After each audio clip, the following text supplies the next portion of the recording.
Here we go. We're going to continue to lay down this infrastructure. It's important before we go from NBA and the finals. Oh, the Denver Nuggets, they're crowned the kings, they're crowned the champions, and go right into football. We have to continue to lay down the infrastructure. We went through our first ever paper route power rankings. Now, Corey, Ashley, I want to get your eyes and your thoughts on this. We now transition into way too early awards, right? I don't know if anyone's out there putting their list together, but we're going to do it right now. And we're going to start with the first three: the assistant coach of the year, the coach of the year, and the comeback player of the year. So this first one, assistant coach of the year, Brian Flores. Brian Flores. Why Brian Flores? Well, he's now the defensive coordinator for the Minnesota Vikings. He's now in position to take a team that was giving up a defense that was giving up 300 and something yards a game, getting gashed through the air on the ground, and turning it around just like that. We know what's on the other side. You got Justin Jefferson. You go out there and you draft a young wide receiver. You got Kirk Cousins. He's steady Kirk.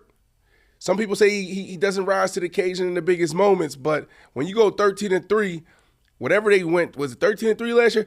Phenomenal. 13-4, phenomenal, right? So they're going to put up points. Now this defense comes along and plays complementary football. This team can find themselves having an amazing run, which means everybody's going to get awards. Can Kirk Cousins be MVP? Can Justin Jefferson go back-to-back when we talk about the offensive player of the year? Is there going to be a rookie of the year off of this team? Is there going to be a coach of the year off of this team?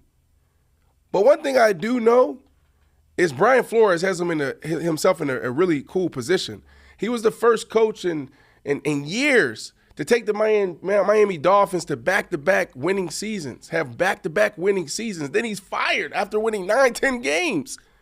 Then he goes out there, and there's a couple teams that's interviewing him to be a head coach. He doesn't get it done. Now there's a massive lawsuit against the NFL. He finds his way as an assistant underneath the Pittsburgh Steelers and Coach Tomlin. Does a decent job there. Then he gets himself in position to be a defensive coordinator. So I say Brian Flores is going to do what he's always done in his career. He's going to turn things around. So Brian Flores, congratulations to you. You are the assistant coach of the year, way too early awards. I guess I can co-sign that. He's not my assistant coach of the year, but I hear what Brandon's saying because, look, I tell you this, the Minnesota Vikings, they're going to have a good offense. If they manage to have a good defense, then we're talking about a team that's potentially be really good. So, yeah, he might be a candidate at the end of the year. But my assistant coach of the year is Vic Fangio, defense coordinator of the Miami Dolphins, because the Miami Dolphins are going to have the #1 defense in the NFL next year. So that's my assistant coach of the year. You got any comments on this? Is that the only reason, Corey? I'm not surprised by that in the slightest. So I don't have a comment regarding that. All right. Hey, I'm gonna let y'all know. I don't know his name right now, but the Giants defensive coordinator. Assistant coach. That's my assistant coach of the year. Just throwing that out there, just cause. All right, cool. All right, so we're actually gonna move into the coach of the year. We're gonna have coach of the year next. Now we transition into the coach of the year. This one's tough, because you never know, right? This award usually goes to the coach that has an amazing year, obviously, has an amazing record, obviously, but sometimes it goes to the coach that turns the team around. There's a lot of teams out there that need to be turned around. This coach, I wouldn't say that he's going to turn this team around because this team actually showed well and played well last year. But they didn't have Aaron Rodgers. They didn't have a coach. So this year's coach of the year is going to go to Robert Saleh. And I think this is going to be easy. That's what I really believe. I think it's going to be a walk in the park because he's already a defensive guru, top 5 defense. They're probably going to get better. They're bringing everybody back. Sauce is going to his second year. Can Sauce Gardner repeat? Could he go from rookie of the year, defensive rookie of the year, to defensive player of the year, maybe MVP. Sauce Gardner's that good. So the defense is going to get better, more experience, more time to jail, more chemistry and continuity. and now you put Aaron Rodgers in the mix? Come on, man. That tells me, this team can find themselves in Las Vegas. You know what's happening in Las Vegas? Super Bowl. Super Bowl. So if they go on that type of run, that means they had a great record. Everybody's playing well. Everybody's coaching well. Robert Saleh, congratulations. You are the way too early coach of the year. Yay, Robert Saleh. All right. I mean, it sounds good. It sounds good. And, of course, if the Jets can complete that mission of making it out the AFC East, then yeah, I'd say that he'd be more than, deserving of Coach of the Year. But, Ashley, who you got as your Coach of the Year? I actually have Sean Payton, who was supposed to be the head coach of the Dallas Cowboys, but whatever. We move on. We march on. I think that he's going to be instrumental in turning the Denver Broncos around. Not saying this is going to be a Super Bowl team, but Coach of the Year doesn't always win the Super Bowl. I just think that they're going to be a drastic improvement from what we saw last year. And I think Sean Payton is going to be the catalyst in why they are that. I also think that we're going to see a much leaner, stronger, quicker, smarter Russell Wilson than we saw last season. And I think that relationship between him and Sean Payton is going to be something worth watching this season. I think that they have some tricks up their sleeves. So Sean Payton is mine. Yeah. No, look, now you and Brandon have two valid Coach of the Years, but my Coach of the Year is going to be Nick Sirianni, right? And he's not going to do it by improving his team. Well, I mean, I guess improving would be a Super Bowl win. And, of course, that's who my prediction is to win the Super Bowl, the Eagles. But I think Nick Sirianni is going to get it because he's going to show consistency. Last year, I think he was a legitimate candidate to win Coach of the Year, but they gave it to Dable, so which was understandable. But I think Nick Sirianni, I think he takes it this year after he leads the Eagles back to the Super Bowl and actually gets it done. Of course, I hope for the Dolphins to win the Super Bowl. I'll be glad if my prediction is wrong and the Dolphins win the Super Bowl. But I think the Eagles are going to do it, and I think Nick Sirianni is going to be your Coach of the Year. Moving on. So the next award is Comeback Player of the Year. We're going to let Brandon have the floor here. All right, to round off this last of the first three, Comeback Player of the Year. I mean, we might as well give it to this guy now. Really powerful story, supernatural story. We all witnessed a player, I'm just going to say it, die on the field. Thought it was over. Then he comes back and he's running around in OTAs, his off-season training, has a helmet on, competing at a high level. I think this is just an easy one. I mean, I don't even think Damar Hamlin needs to suit up to win this award. This is a lock for me. Damar Hamlin surviving, what he survived on the field in front of the whole world to watch, just puts him in position just to take home the award now. So put his name on the award right now because Damar Hamlin will be Comeback Player of the Year. All he needs to do is just make the team. Yeah. Damar Hamlin. I mean, this honestly does make the most sense. But believe it or not, this wasn't the first name that came to mind. But, I mean, after hearing that name, I was just like, yeah, how can he not really win Comeback Player of the Year? Is this who you have as your Comeback Player of the Year, Ashley? It is. It's that was my pick as well. Mm-hmm. I think that outside of Hamlin coming back and just stepping back on the field, which is, incredible in itself, I think that a lot of the times people love, especially voters, they love a story. And, yeah, you can talk about coming back from injury. You can talk about coming back from, a bad season. But when we talk about coming back from a near-death experience, I mean, I don't know what's more comeback than that. Right. So I agree with Brandon. That was my pick as well. It's Damar Hamlin. Right. I mean, I can't even really argue that one. But the first player that did come to mind, I must say, and who I have as my Comeback Player of the Year is OBJ. Right. I think he's somebody. I mean, we haven't seen him in almost 2 seasons. you know, he ended, you know, the way it ended was obviously with the ACL tear, but he had a really good game in the Super Bowl. So he's somebody I feel if he can pick back up right where he left off and play at a high level and prove that he's still an elite receiver in this league, I think he's somebody that could potentially win, you know, comeback player of the year. So he's somebody I'd say would probably be, you know, probably come in second. But DeMar Hamlin, like I said, I can't really argue that. Who, you had something you wanted to say? Yeah, actually, I thought this was a good, I guess, honorable mention. T. Scotty RTTO said this in the chat. Russell Wilson. Sure. I think he has the perfect scenario to do a comeback. Willie is the question, but he has the scenario set up perfectly for him to do a comeback year. Yeah. No, And I agree. hold on, isn't Sean Payton his coach? Yes. Yeah. Yeah. So there you go. Yeah, a lot of awards administered in that franchise there.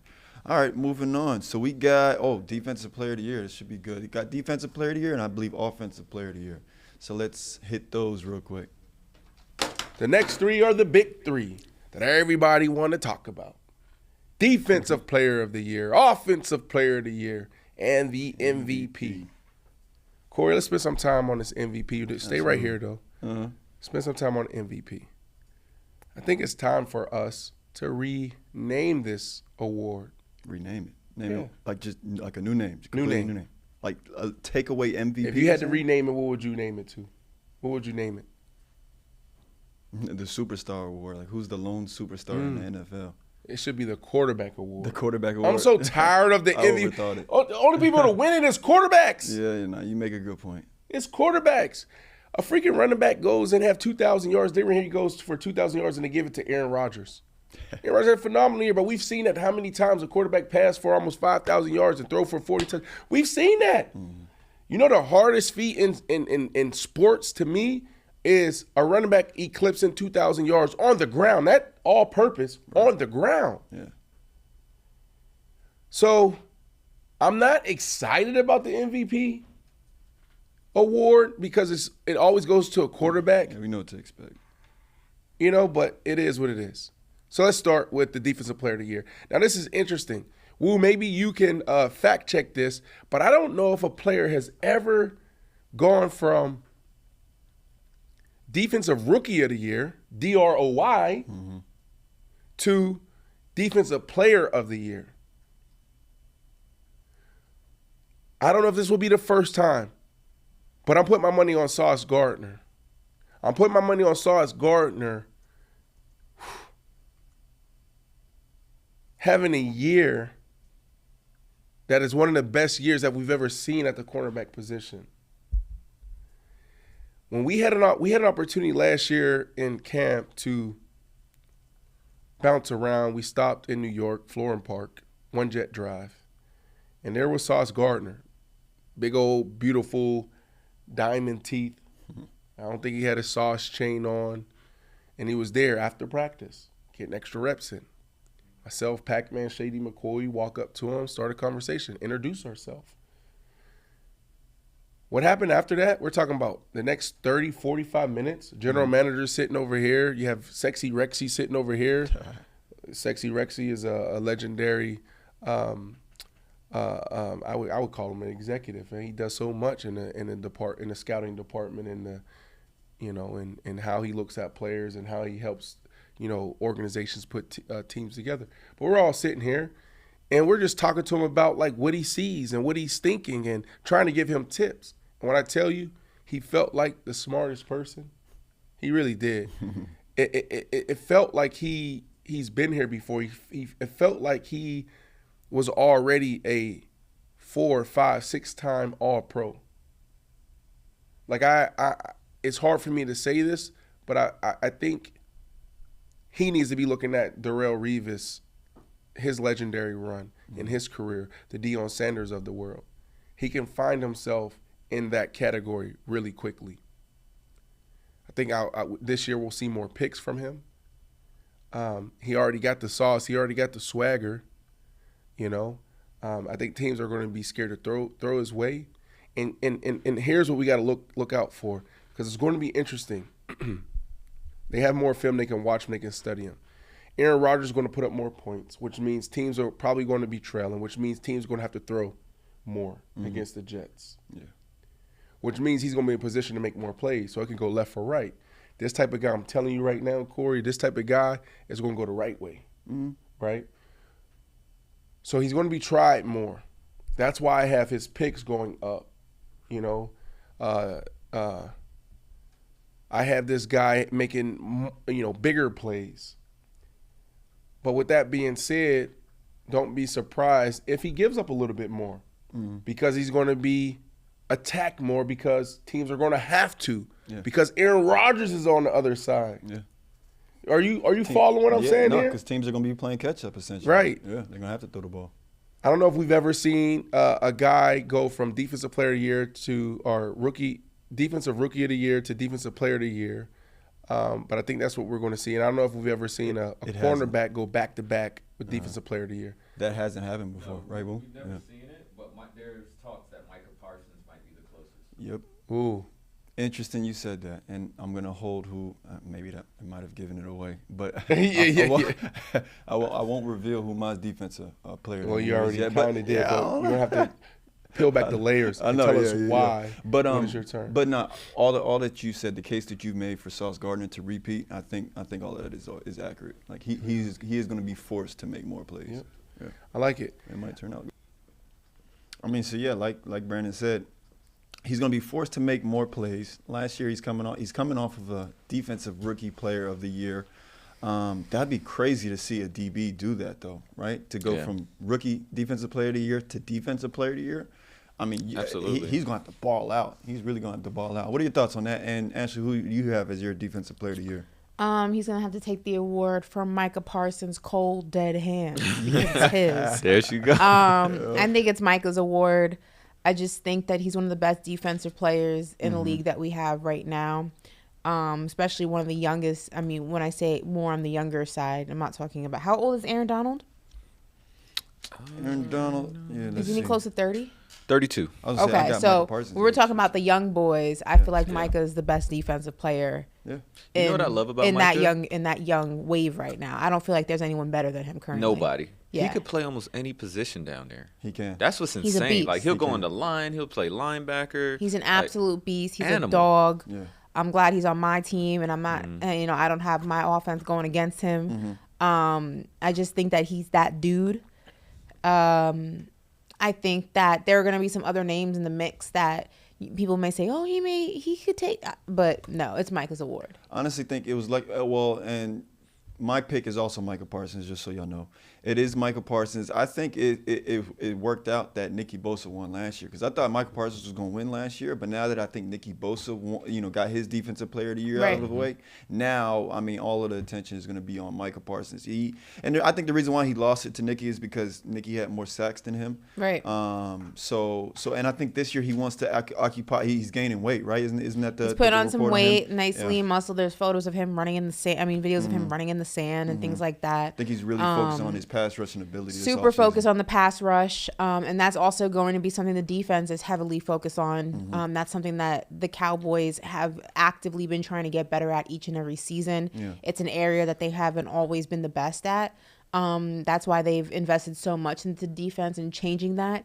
I think Mike is going to get at it this year in a way that we haven't seen him yet. Oh, yeah. I think it's his award to win, his award to lose. Yeah, I'm predicting 16 plus sacks. 2021 he had 13. Last year he had 13 and a half. He's going to get 16 plus, and that's going to give him the award. Let's not forget about Myles Garrett now.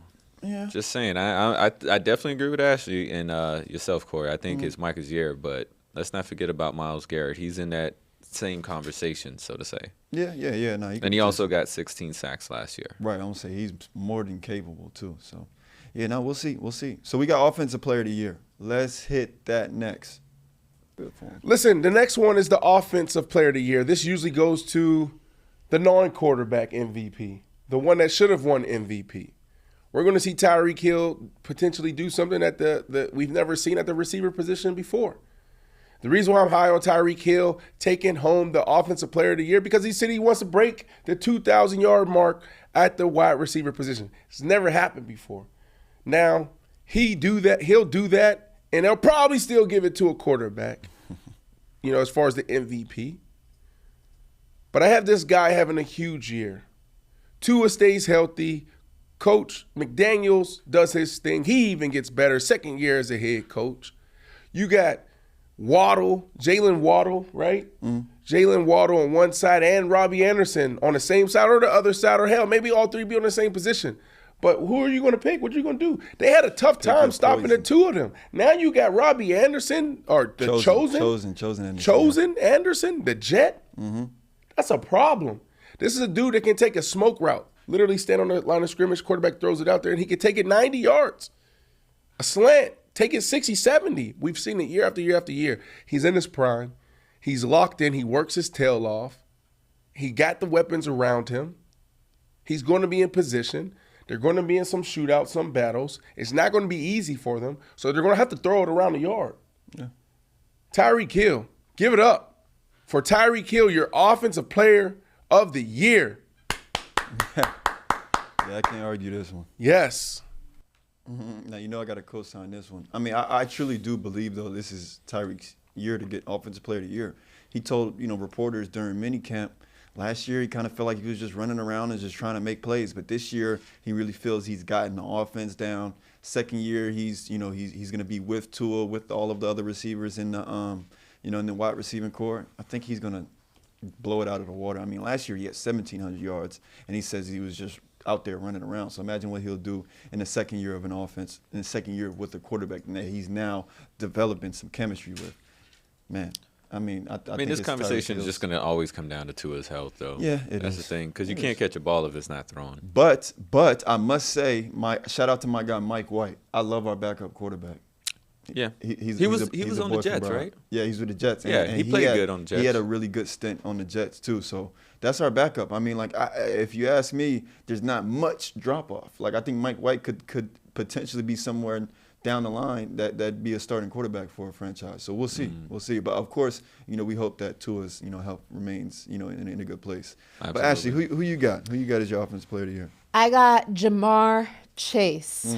The Bengals, I already said this last show. I have the Bengals going to the Super Bowl this year. When I give you my MVP pick, it will make sense why I have Jamar Chase. I think he is going to be the offensive player of the year. I just think that he is unstoppable. He and Joe Burrow have a connection that is just impeccable. I think that we're going to see the best year from both of them. And from them having the best year together, they're also going to have the best year individually. I think he's going to have the best statistical year of his career thus far. And what did he win last year? What was the award he won last year? Jamar Chase? Yeah. He won an award last year? Or the year before? No, didn't he? I could have sworn he won an award last year. I'll look it up. He was... Well, I got him as 2021 Offensive Rookie of the Year. Yes, okay, that makes Offensive Rookie of the Year. So. That's what I'm thinking. I'm getting the years. I'm getting the years messed up. Yeah. Offensive Rookie of the Year. He's coming for Offensive Player of the Year. He is the... Listen, I'm a huge Jamar Chase fan. I wish he was on my team. But yeah, I think we're going to see the best statistical year from him, Joe Burrow, and them collectively unstoppable. Yeah. Remember that video we played last week of him talking about Joe Burrow? I'm telling you, something about the player's intensity reminds me of that time we went and saw Adesanya at UFC 287. Just the way he was standing and confident. Yeah. It might be their year. That's what I'm saying, man. Might be their year. The Bengals looking scary going into next year. All right, we got the MVP. Last but not least, let's get to it. Now we move on to the MVP award, the most boring award in the whole wide world. It just goes to the best quarterback. That's what we're going to name it, the best quarterback. Or if we want to be spicy and make it bigger than what it is, the best quarterback in the whole wide world award. This goes to a guy that's going to have a phenomenal year, a guy that's entering his prime, a guy that has more confidence, has more experience, has more chemistry and continuity with his pass catcher and his whole team. Joe Burrow. Joe Burrow will be the MVP, the best quarterback in the whole wide world award. He's going to have that award in his hand when it's all said and done. So in Vegas, NFL honors, Joe Burrow, come on down. He's going to wear something fly. He might even have a chain, a chunk on. Some type of dunks, some type of Jordan 1s or something with a suit. He's going to be fly. Right. His speech is going to go something like this. Hey, I just want to say thank you, Jamar, T. Higgins. Like, you guys did a phenomenal job. Couldn't have did it without you guys. This is just one of 20 that we're probably going to have. That's how Smoking Joe is. Mm-hmm. Like, I'm supposed to be here. You talk about confidence. You talk about flair. Like, this dude was built for this, bro. Joe Shiesty. Who doesn't like Joe Shiesty? Ain't not too many people. Everyone loves him, especially the culture. The culture loves Joe. So there you go. Offensive Player of the Year, Tyreek Hill. He does something that we've never seen at the wide receiver position. Defensive Player of the Year, Sauce Gardner. He does something that we've never seen before, ever. Go from rookie Defensive Player of the Year to Defensive Player of the Year. Back to back. Hell, he might do it 3 years in a row. Sheesh. And then your best quarterback in the whole wide world award goes to Smoking Joe. Fair enough. Any debate there? Any pushback there, guys? All right, so Brandon has Joe Burrow. I have Joe Burrow. Ashley, who do you have? I have Joe Burrow. What is the consensus? Wow. I think it's going to be Joe Burrow. Like I said, I think Jamar Chase and him are going to have their best statistical years together, separate.